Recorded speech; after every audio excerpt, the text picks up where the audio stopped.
여러분 2023년 새해도 벌써 일주일이 지났습니다. 여러분 희망찬 한 해를 맞이하면서 어떤 기도를 하셨습니까? 또 올해는 어떤 계획들을 세우셨습니까?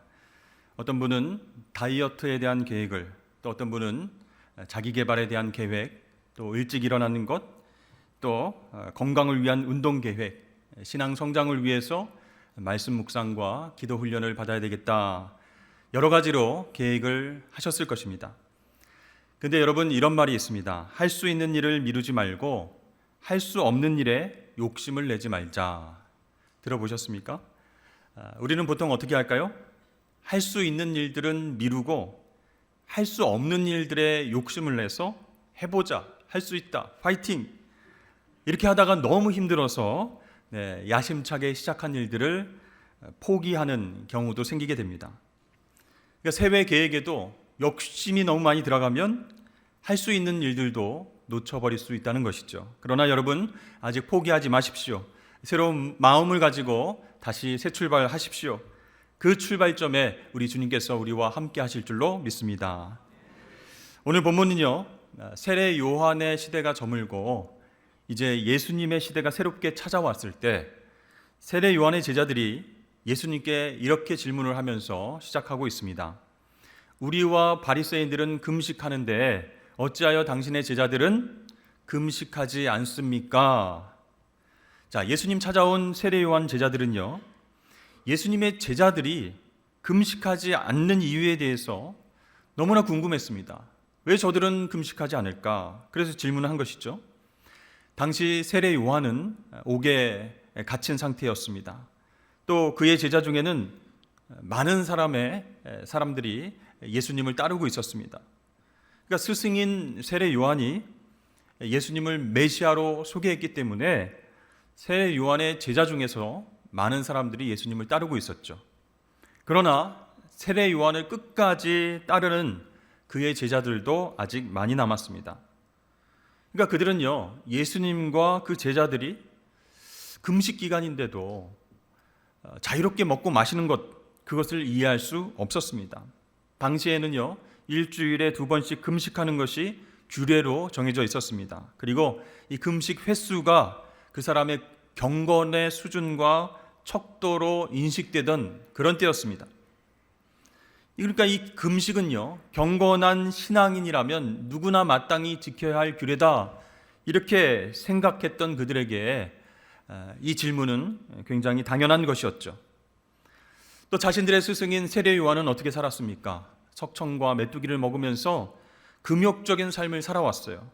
그런데 그 스승의 고통을 경험하면서 옥에 갇혀 있습니다. 그때의 전통적인 금식일임에도 불구하고 예수님과 그 제자들은 금식하지 않고 죄인들과 세리들과 함께 식탁 규제를 하는 것을 보았습니다.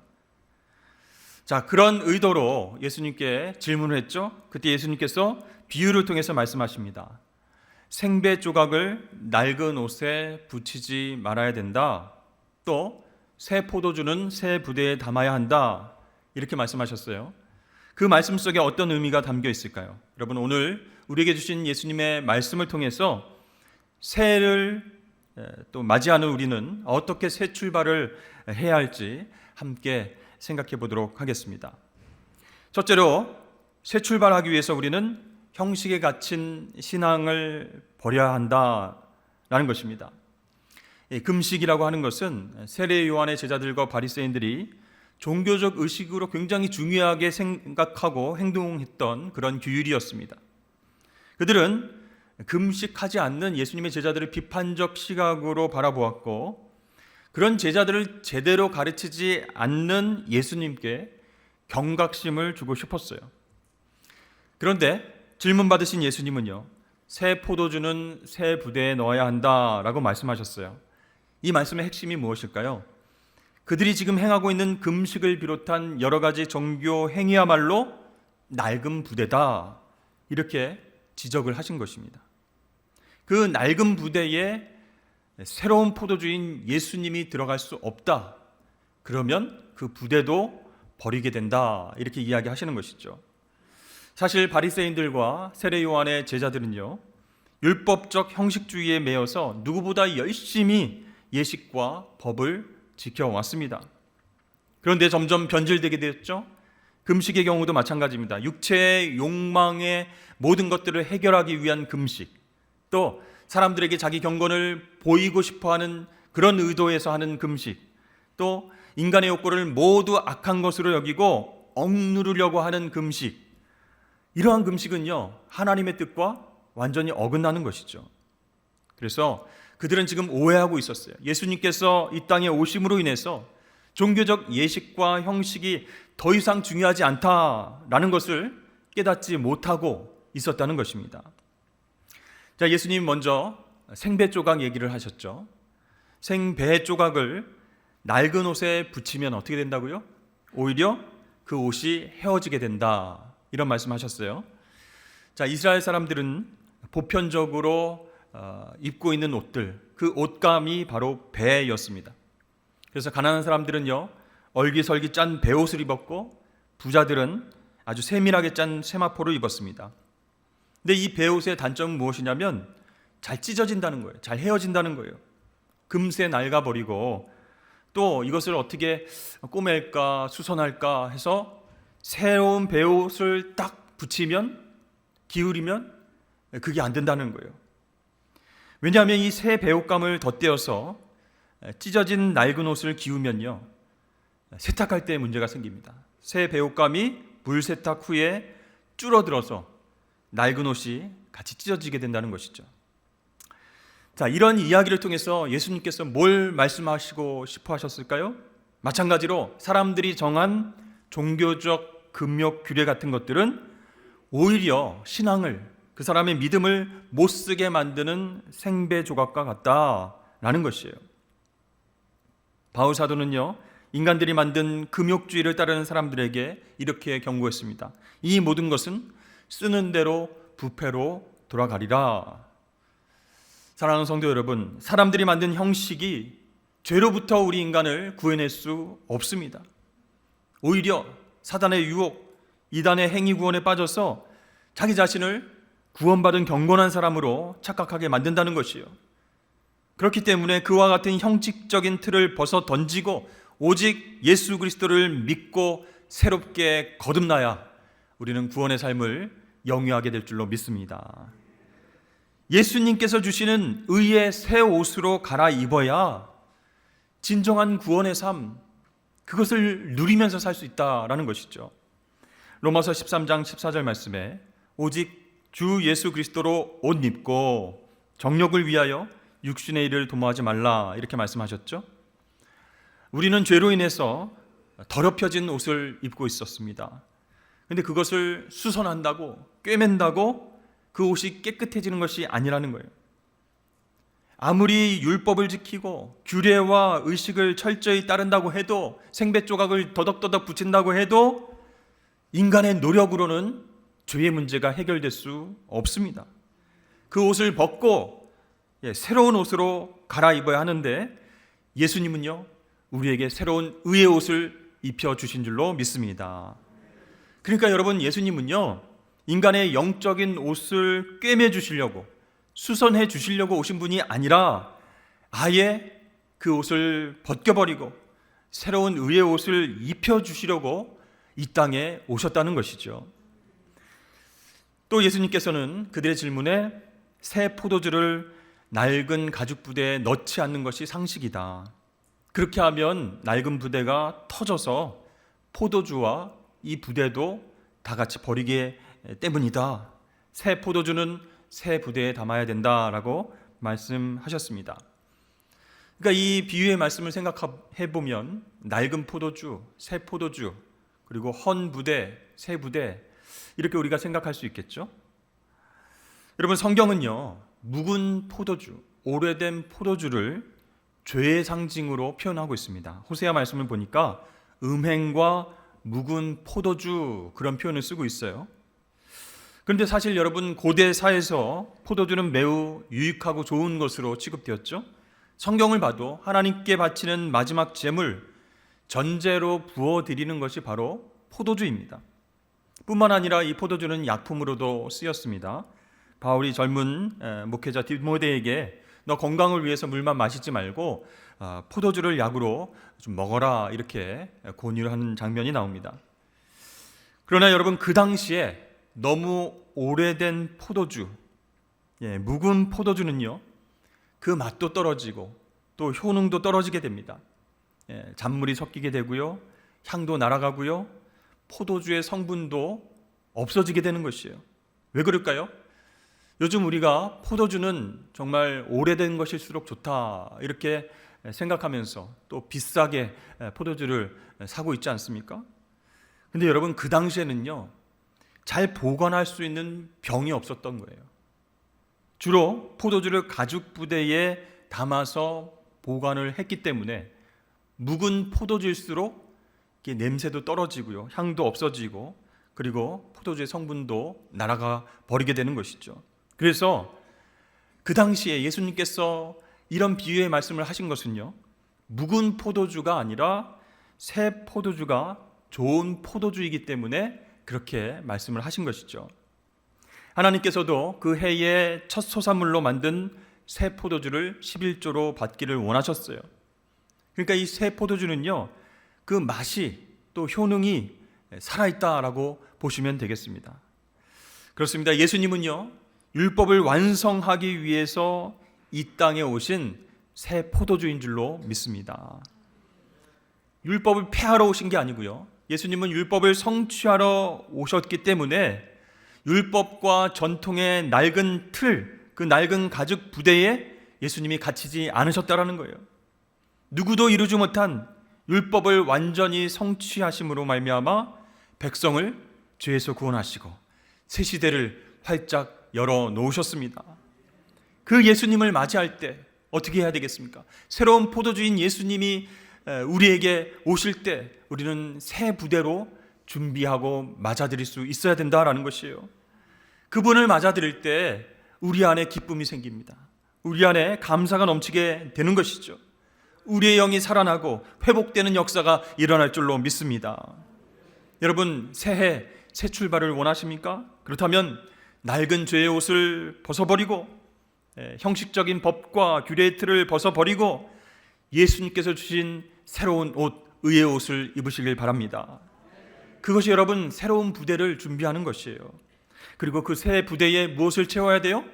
새로운 포도주이신 예수님으로 가득 채우십시오. 그러면 예수님께서 우리를 날마다 새롭게 해주시고 날마다 변화시켜 주시고 날마다 향기 나는 삶, 그렇게 우리를 사용하여 주실 줄로 믿습니다. 두 번째는요, 우리가 예수님과 함께 살아야 된다라는 것이에요. 우리가 어떻게 하면 지난 죄를 다 묻어버리고 연약함과 또 상처와 아픔을 다 잊어버리고 어떻게 새 출발을 할 수 있을까? 예수님께서 주시는 기쁨을 맛봐야 된다는 거예요. 그러기 위해서는 예수님과 동행하며 살아가는 삶이 필요합니다. 여러분, 인생의 여정 중에서 가장 기쁜 축제가 있다면 무엇일까요? 여러 가지가 있겠지만 신랑이 신부를 맞이하는 결혼식일 것입니다. 과거 유대인들은요, 이 특별하고 기쁜 날을 기념하기 위해서 일주일 동안 잔치를 계속 벌였어요.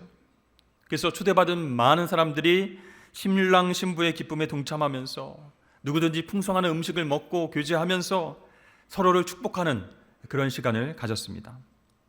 자, 예수님께서는 왜 당신의 제자들은 금식 안 합니까? 라고 질문하는 세례 요한의 제자들에게 신랑 되시는 예수님이 주시는 기쁨을 누려야 한다, 묵은 포도주가 아니라 새 포도주의 기쁨을 맛보라, 이렇게 말씀을 하신 것이죠.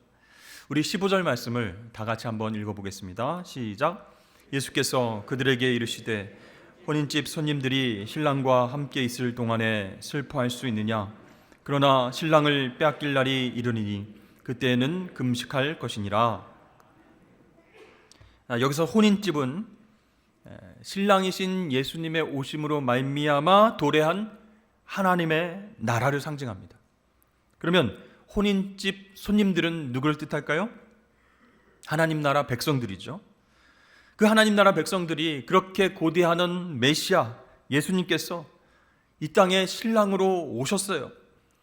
그 사실을 알고 깨닫고 기뻐해야 마땅하지, 슬퍼하면서 금식할 일이 아니다라는 것이죠.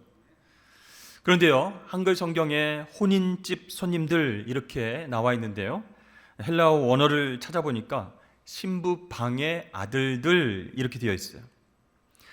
이것이 의미하는 바가 굉장히 큽니다. 이들이 잠시 왔다가 돌아가는 손님이 아니라는 거예요. 사실은 혼인집, 즉 하나님 나라에 소속된 아들들, 자녀들, 그런 것을 우리에게 보여주고 있습니다. 즉 예수님께서는요, 금식하지 않는 당신들의 제자들을 신랑이 함께 있는 동안에 슬퍼하지 않아도 되는 혼인집의 아들들이다, 이렇게 비유로 설명을 하신 것이죠. 그렇습니다. 이 결혼식은요, 모두가 기뻐하고 축복하는 그런 날이기 때문에 슬픔과 애곡을 나타내는 금식과는 결코 어울릴 수 없다는 것이에요. 실제 유대인들은요, 금식하는 날이 왔어도 결혼 예식 기간이다라고 하면 금식을 하지 않았습니다. 이 결혼의 기쁨이 금식으로 인해서 깨어질 수 있기 때문이죠. 자, 그래서 세례 요한의 제자들에게 예수님께서 말씀하세요. 지금 당장은 금식이 필요 없다. 신랑이 지금 너희 가운데 와 있지 않느냐? 기쁜 천국 잔치가 벌어지는 이 상황 속에서 금식하는 것은 어울리지 않다, 이렇게 말씀하셨어요.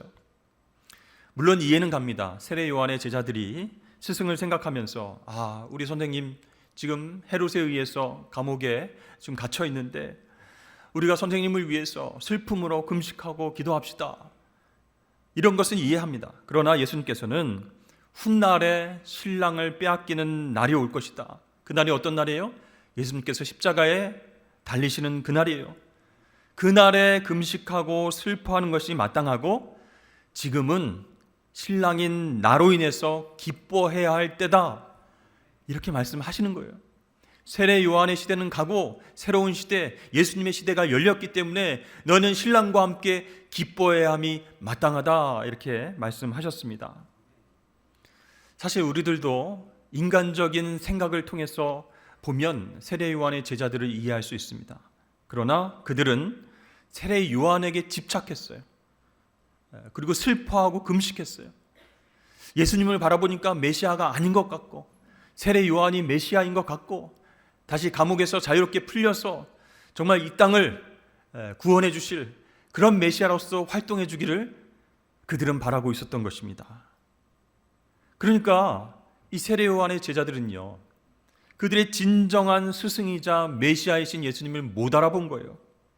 예수님이 자신들과 함께 하심으로 기뻐할 수 있다라는 사실을 깨닫지 못했기 때문에 그런 질문을 했던 것이죠. 사랑하는 성도 여러분, 우리의 신랑 되시는 예수님이 우리와 함께 하실 때 우리의 일상이 기쁨이 될 줄로 믿습니다.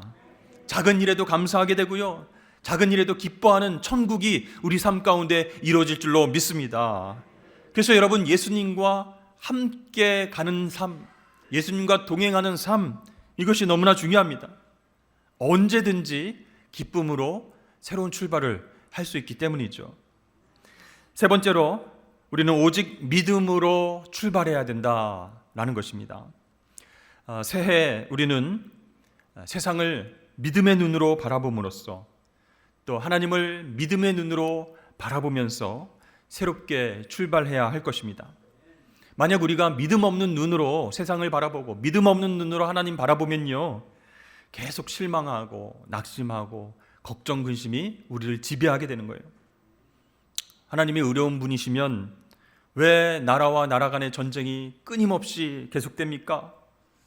왜 악인들이 성공하고 축복받는 것처럼 보입니까? 왜 하나님은 그 악인들을 심판하지 않으십니까? 왜 예수님은 내가 그토록 간절하게 기도하는데 급한 문제들을 해결해 주시지 않고 응답하지 않으십니까? 올해 새해에도 여러분 이렇게 불평과 불만 속에 살아가실 것입니까? 믿음 없는 눈으로 세상을 바라보고 믿음 없는 눈으로 하나님 바라보면 이렇게 불평불만하게 되어 있어요. 그러나 여러분, 믿음의 눈으로 올해 새해는 하나님을 바라보시고 세상을 바라보시길 축복합니다. 그러면 여러분, 악하고 힘든 세상에서 하나님께서 그냥 팔짱 끼고 가만히 계신 것이 아니고 구원을 위해서 지금도 일하시는 모습을 우리가 발견하게 된다는 것이에요. 믿음의 렌즈로 주님을 바라보면 예전에 이해되지 않았던 것들도 이것이 주님의 사랑이었구나, 이것이 주님의 섭리였구나 라는 것을 깨닫게 됩니다. 그래서 우리에게는요, 믿음이 너무 중요한 것이에요. 그 믿음이 보이지 않는 것을 볼 수 있게 만들고요, 그 믿음이요, 예수님의 구원의 손길을 맛보게 하기 때문이죠. 자, 오늘 본문에 나오는 요한의 제자들과 바리새인들과는 다르게 예수님을 믿음으로 바라보고 그분 안에 있는 생명력을 기적적으로 맛본 사람이 나옵니다. 바로 혈루증을 앓던 여인입니다. 오늘 본문 예수님께서 말씀하신 그 바로 뒤에 나오는 말씀 보면 12년 동안 혈루증을 앓고 있었던 여인이 어떤 마음을 품고 있었어요? 예수님의 겉옷만 만져도 내 병이 나을 것이다 라고 하는 믿음의 마음을 품고 있었어요. 그래서 그녀는 그냥 지나가는 예수님을 바라본 것이 아니고 믿음의 눈으로 지나가는 예수님을 바라보았어요. 그녀에게 있어서 예수님은 어떤 존재였습니까? 죽음과 고통이란 질병에서 자신을 건져주실 구원자, 메시아다라고 하는 확신이 있었던 것이죠. 그래서 예수님을 발견한 순간 무리를 뚫고 예수님의 옷자락을 만졌습니다. 예수님 몸에서 능력이 나가신 것을 아시고 예수님 멈춰 서셨어요. 그리고 그 여인을 향해서 내 믿음이 너를 구원하였노라, 딸아 이제 평안히 가라 말씀하셨습니다. 그녀의 믿음을 칭찬해 주시고 깨끗하게 고쳐주셨습니다. 그렇습니다. 여러분, 예수님에 대한 믿음은요, 결코 추상적인 것이 아니라는 거예요. 그 믿음이 순종을 낳게 하고 그 순종이 실질적으로 우리를 움직이게 만드는 거예요. 그래서 여러분, 예수님의 말씀과 예수님의 인격과 예수님의 능력을 붙잡게 해주는 것이 바로 믿음임을 여러분 기억하실 수 있기를 바랍니다. 예수님이요, 그 혈루증 여인을 고쳐주신 이후에 관리의 집으로 가셨다 이렇게 나오죠. 다른 사복음서에 보면은 회당장 야이로의 딸의 집에 가게 되신 것이죠. 그곳에서 예수님은 이렇게 말씀하십니다. 소녀가 죽은 것이 아니라 잔다 이렇게 말씀하시고 소녀의 손을 붙잡았어요. 그러자 어떤 일이 일어났습니까? 소녀가 이렇게 숨을 쉬고 일어난 것이에요. 주위에 있던 제자들과 유대인들이 깜짝 놀랐습니다. 예수님이 기적을 베푸신 것도 놀랐지만 이렇게 연속적으로 2번씩이나 부정한 일을 행하셨다라는 것에 충격받았어요. 피 흘리는 부정한 여인, 하열병을 앓고 있는 혈루증 여인과 접촉을 하셨고 또 지금은 시신을 만졌어요. 그러니까 당시 유대인들은, 율법주의에 정말 집착하는 사람들은 예수님께서 메시아라고 그렇게 칭함을 받고 있는데 그런 주님이 2번씩이나 부정 타는 일을 하다니 이게 뭔가 이상하다, 그렇게 깜짝깜짝 놀랐던 것이죠. 율법을 어기면서까지 저 사람을 저렇게 구원해 주시는가, 치료해 주시는가, 살려 주시는가 생각했습니다. 그러나 예수님은요, 오직 그 사람의 믿음만을 보셨어요. 다른 조건들 보지 않으셨어요. 선한 일을 얼마나 많이 했는가, 율법을 얼마나 암기하고 있는가, 금식을 잘하고 있는가, 선행을 많이 베풀고 있는가, 그걸 보지 않으시고 오직 그 사람의 믿음을 보시고 치료해 주시고 구원해 주신 줄로 믿습니다. 그래서 여러분, 믿음이라고 하는 것은요, 아직 눈에 보이지 않는 것을 믿는 것이에요. 그리고 그 믿음에 대한 보상은요, 그 사람이 믿은 대로 보게 된다는 것이죠. 여러분, 혈루증 여인과 회당장 야이로는 눈에 보이지 않는 것을 믿음으로 봤습니다. 그리고 그 믿음의 보상으로 병이 치료되고 딸이 살아나는 영광을 체험한 줄로 믿습니다. 사랑하는 성도 여러분, 그러므로 하나님 나라 새 시대를 활짝 열어 제치신 신랑 되신 예수님을 기쁨으로 맞이할 수 있는 것은 바로 우리의 믿음뿐이다라는 것이에요. 예수님을 향한 그 믿음이야말로 우리의 새 가죽 부대가 된다는 것이에요. 율법과 규례라고 하는 그런 종교적인 틀, 낡은 부대가 아니라 믿음의 새 부대를 여러분 준비하십시오. 그 새 부대에 새 포도주이신 예수님으로 채워지면 그때서는 이제 참된 생명, 참된 기쁨이 우리 삶 가운데 넘쳐나게 될 줄로 믿습니다. 그렇게 여러분, 새 포도주 되시는 예수님께서 주시는 그 기쁨과 만족을 누리시는 2023년 새해가 되기를 축복합니다. 옛날 광산에서 광부들은 이 가스에 노출이 되어서 질식사하는 일들이 많았다고 합니다. 그래서 이 광부들이 깊은 갱도에 들어갈 때 사람보다 이 공기에 민감한 카나리아 새를 데리고 들어갔다고 합니다. 이 카나리아 새는요, 산소가 부족하거나 또는 유독가스가 이렇게 생기게 되면 막 이제 날개를 치면서, 그리고 조금 견디지 못하고 죽게 된다라는 것이요. 그래서 이 카나리아 새를 살펴보면서 살아있고 잘 움직이고 있으면 여기 산소가 괜찮구나 안심하고 일할 수 있지만, 이 카나리아가 계속 이렇게 날갯짓을 하고 죽어가려고 하면 곧바로 이 탄광을 빠져나와야 된다라는 사실을 알게 되는 것이죠. 여러분, 우리에게도 신앙생활할 때 이 카나리아와 같은 것이 있습니다. 하나님께서는 저와 여러분이 지금 잘 살고 있는지, 믿음으로 새 출발하고 있는지 스스로 점검해 볼 수 있는 아주 귀한 기준을 주셨습니다. 여러분, 그것이 무엇일까요? 그것이 바로 매일매일 예수님과 동행하면서, 그분을 생각하면서 함께 살고 있느냐라는 것입니다. 그러니까 카나리아라고 하는 새와 함께 사는 것이 아니고 부활하신 예수님과 함께 살아야 그분을 생각하고 그분의 말씀대로 순종하며 살 수 있다는 거예요. 여러분, 우리는 아침에 일어나서 밤에 잠들 때까지 얼마나 예수님을 생각하고 있습니까? 저는요, 예수님을 마음의 주인으로 영접했습니다, 이렇게 고백했지만 우리가 일상을 살아갈 때 보면 세상 생각만 하고 걱정 근심을 많이 하고 그렇게 살아가지, 예수님에 대해서는 주일날 잠깐, 아니면 하루가 지나고 한 주가 흘러도 아무런 생각 없이 살아갈 때가 많다라는 것이죠. 그럼 여러분, 그것이 굉장히 영적으로 위험한 상태라는 거예요. 영적인 산소가 계속 없어진다는 뜻입니다. 마치 광산 속의 새처럼 영적인 힘을 받을 수 없는 상황이 된다라는 것이에요. 죽을 위험에 처하게 됩니다. 그래서 여러분, 예수님을 평소에 생각해야 예수님 말씀하신 것도 생각이 나는 거예요. 그리고 믿음으로 새 부대를 준비하게 되는 것입니다. 예수님과 동행해야 그분과 대화하고 기쁜 삶을 누리게 되는 것이죠. 그래서 여러분, 예수님과 함께하는 삶이 우리 인생의 새 출발을 위한 가장 중요한 조건이 된다라는 것이죠. 우리 아들이 이제 말을 배울 때, 말을 조금씩 하게 될 때 있었던 일입니다. 아주 어렸을 때죠. 저에게 이런 질문을 한 적이 있습니다. 아빠는 커서 뭐가 되고 싶어? 그렇게 얘기했어요. 그래서 저는 별 생각 없이 아빠는 다 컸어. 그리고 목사 안수 받고 목사님 됐어. 이렇게 얘기를 했어요. 그래서 아들이 조금 놀라면서 그렇게 얘기를 하는 거예요. 그래? 다 컸어? 언제 다 컸어? 목사님 됐어? 와, 대단하네. 이제 이렇게 우리 아들이 얘기를 한 것을 듣고 웃으면서 이제 넘어갔는데요. 시간이 지나면서 그 아들 말이 계속 머릿속에 맴돌면서 생각이 나는 거예요. 그리고 그 아들의 말이 예수님의 음성으로 들려오는 것 같았습니다. 그래? 너는 목사 안수 받고 다 성장했니? 다 컸니?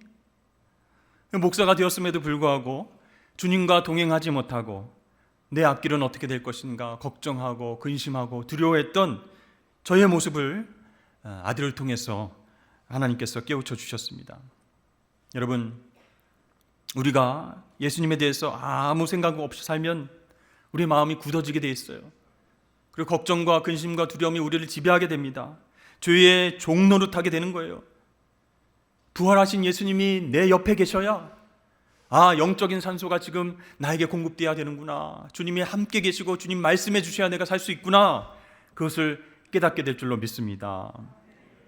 그래서 새 포도주이신 예수님, 그분을 잘 모실 수 있는 새 가죽 부대로 내가 준비되었는가, 그 믿음을 우리가 체크를 해봐야 된다는 것이죠. 여러분, 예수님 생각하고 그분과 매일 함께 살게 되면요, 우리의 삶이 정말 작은 일에도 감사하고 기뻐하는 천국이 될 텐데, 우리는 예수님과 함께 사는 것을 어려워하고 나중에 그렇게 살겠습니다, 그렇게 우리 마음의 자리를 다른 것으로 채워놓고 있지는 않은지 돌아볼 수 있어야 하겠습니다. 사랑하는 성도 여러분, 믿음으로 새 부대를 준비하십시오. 그리고 그 부대에 새 포도주이신 예수님을 담아 놓으십시오. 예수님을 늘 생각하고 그분과 동행하십시오. 어떻게 그것이 가능하겠습니까? 말씀의 자리, 기도의 자리에서 주님과 교제해야만 우리의 믿음이 성장할 수 있습니다. 그러면 여러분, 새 출발할 수 있습니다. 2023년 소망의 한 해를 주님과 함께 힘차게 열고 기쁨으로 그렇게 출발해 나가시는 저와 여러분 되시길 주의 이름으로 축복합니다.